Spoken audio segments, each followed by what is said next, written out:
Ak mi to prihorí, tak to bude tvoja vina, dobre? Ahoj, skúsim vyrobiť šiltovku, kde vpredu bude tento lucík a celá bude v štýle takomto kartúnu alebo kreslenom, alebo ako to nazvať. Aby to nebolo len také obyčajné, tak chvost spravím z kože a ten tam potom prišijem. Farby používam nejaké akrylové na textil, používal som čiernu a bielu na dorobenie takých tieňov, ktoré vidno hlavne na dennom svetle.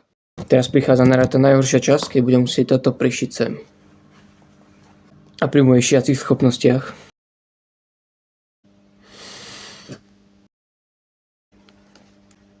haha. To nejde s ním vôbec prepichnúť.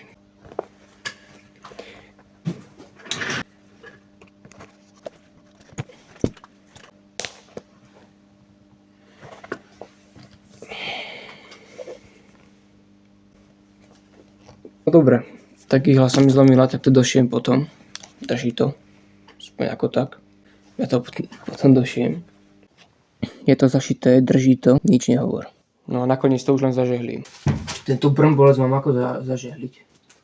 Ak mi to prihorí, tak to bude tvoja vina, dobre? Dohodneme sa tak. No, skúsim si to ešte ja. Počkaj. Čo sa tu tento ukazuje? Dám ti sem video aj osobitne tej šiltovky, lebo takto to dobre nevidno. No a takto to vyzerá. Dík za pozretie. A čau.